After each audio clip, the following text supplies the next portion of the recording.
Twip. Bonjour et bienvenue sur Alricoscope, la chaîne qui est faite avec le cœur et tournée avec les pieds. Aujourd'hui pour cette vidéo qui est encore une fois tournée dans un cadre un peu médiocre, je m'en excuse, c'est la nuit, la lumière est pas bonne, je le sais. La qualité d'image n'est pas bonne, je le sais aussi, mais qu'importe, j'ai envie de partager mes lectures et mes petits coups de cœur du moment avec vous, donc j'espère que vous ne m'en tiendrez pas rigueur. Le sujet du jour va s'intéresser plus particulièrement à une forme d'objet plus que du contenu en lui-même, car en fait il s'avère que cette forme-là, je ne pense pas l'avoir retrouvée sur un autre médium, sauf dans de très rares cas, alors que dans le cadre du comics, c'est quelque chose qui est un peu plus répandu. Il faut savoir que dans le comics, quand vous achetez un comics, la plupart du temps, très souvent pour le moins, il se trouve qu'on va avoir une cover, une couverture réalisée par un artiste et le contenu est fait par un autre artiste.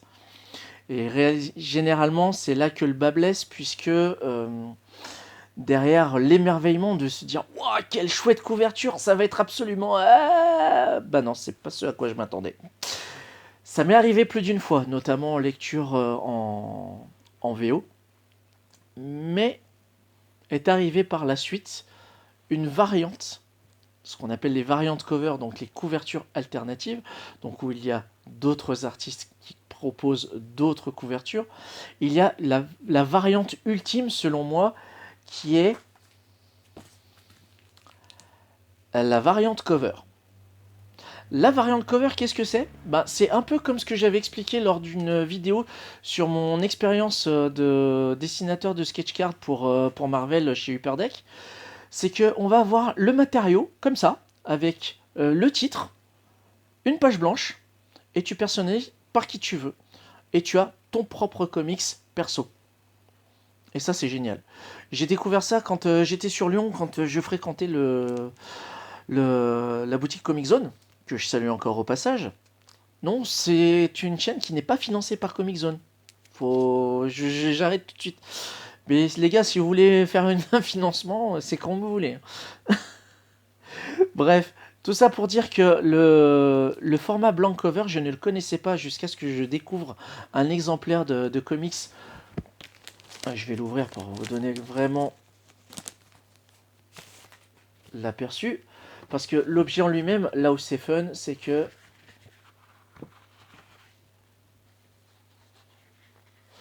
Alors là, en l'occurrence, c'est le Fear Itself. C'était lequel? C'était le numéro 1.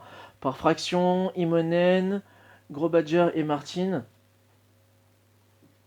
Donc le contenu, c'est le comics, hein, tout ce qu'il y a de plus classique. J'aime beaucoup cette page, je la trouve très classe. Mais vous pouviez vous amuser à faire des grosses fresques. Et ça, c'est quelque chose que j'aime beaucoup faire. Je vais vous montrer quelques petits exemples. Alors, celui-ci, elle est en cours de réalisation. C'était sur le Multiversity de DC Comics. Vous voyez que je me suis arrêté à l'étape de la colorisation. Il y en avait une sur G.I. Joe. Ça, c'était plutôt cool à faire. Un sur les Uncanny Avengers. Là, ça se verra peut-être pas très bien. Ouais, c'est un petit peu quand même. Étape de crayonné. Puis là, par contre, on va avoir que de la blanque pure et dure. Donc, un titre de X-Men version 92. Un numéro de Chastity. Un autre des délinquants chez Valiant. Et un de la Justice League United. C'est un format qui me plaît beaucoup, la blank cover, parce que c'est l'occasion en fait de réaliser des illustrations qu'on aurait aimé voir éventuellement en couverture.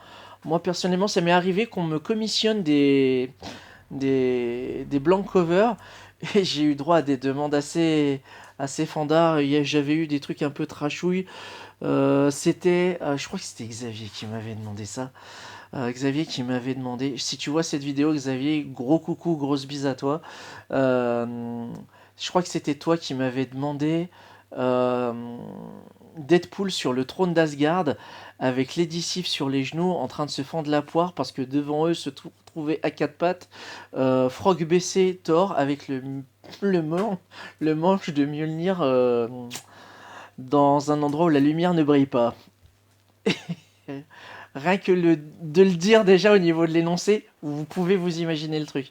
J'ai eu quoi d'autre? J'avais eu Judge Dredd sur un trône avec le propriétaire enfin la personne qui m'avait commissionné en version peau de bête, version cadavre et tout. Enfin c'était assez marrant. Il y avait plein de petits trucs comme ça à réaliser. Et je ne peux pas résister à l'envie de vous montrer le petit joyau des blank covers que j'ai dans ma collection.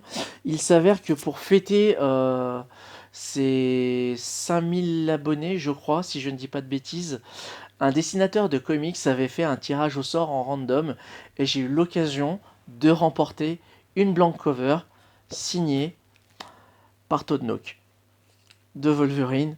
Et je suis extrêmement fier de cette pièce. Je la trouve absolument magnifique. Je la trouve excellente. Et là, pour le coup, la blank cover, il a fait que la première, mais la quatrième de couve est vierge également. Et j'ai même gardé le petit mot qu'il m'avait donné avec. Voilà, c'est tout pour aujourd'hui. C'est une vidéo très très courte. C'était l'occasion pour moi de vous montrer que dans le comics, ce qui a aussi d'intéressant, ce n'est pas tant le contenu, mais le contenant, par le biais des variantes cover, comme je l'expliquais, avec ces diverses couvertures alternatives qui pouvaient être proposées, et surtout les blank covers qui pour moi c'est un peu comme un bac à sable, un terrain de jeu sur lequel on peut se réapproprier le truc, et c'est un exercice auquel je me plaisais beaucoup à m'exercer à l'époque. Je fais peut-être des redondances au niveau de l'utilisation des verbes, je sais pas. Quand il commence à se faire tard, hein, j'avoue, je viens d'enchaîner pas mal de vidéos à la chaîne. N'hésitez pas à me faire part dans les commentaires, encore une fois, si vous étiez familier avec ce type de format, à savoir la blank cover. Blank cover qui n'est trouvable qu'en VO, je le rappelle. En VF, c'est très rare de tomber sur des comics avec une blank cover. Il y a certains éditeurs, en franco-belge par contre, qui éditent certaines couvertures. Je pense que c'est pour des tirages de tête ou des éditions collector à tirage très très limité, où la couverture est vierge et on la faisait personnaliser soit par l'auteur de la BD, soit par qui vous voulez. C'est ça qui est plutôt cool aussi avec la blank cover, c'est que on peut vraiment faire ça par qui on veut. Vous pouvez même le faire vous-même. Un bonhomme bâton avec des yeux noirs, un truc rouge, c'est Deadpool. On s'en fout, mais ça le rend unique parce que c'est le vôtre. Ni plus ni moins. Voilà, petite digression mise à part. Ça me semblait important de parler de cet aspect-là du comics qui n'est peut-être pas aussi connu du plus grand nombre. Si vous êtes, si vous êtes, comment dirais-je, si vous êtes intéressé par l'objet, par la blank cover, renseignez-vous auprès de votre comic shop, savoir s'il y a la possibilité de récupérer certains exemplaires.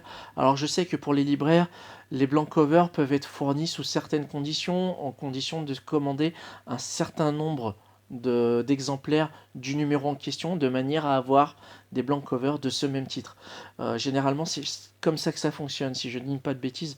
Cad de Comic Zone m'en avait parlé à l'époque. Voilà, donc c'est tout pour aujourd'hui. Merci d'avoir regardé cette vidéo jusqu'au bout. J'espère qu'elle vous aura plu. N'hésitez pas à partager dans les commentaires vos expériences liées potentiellement à la blank cover. Si vous avez vous aussi des pièces maîtresses dans votre collection qui fait état de ce genre de délire. Dans tous les cas, merci pour votre soutien, vos commentaires, vos pouces bleus. Et je vous dis à très bientôt pour une prochaine vidéo. Prenez soin de vous et à bientôt. Plus de funkytude. Ciao.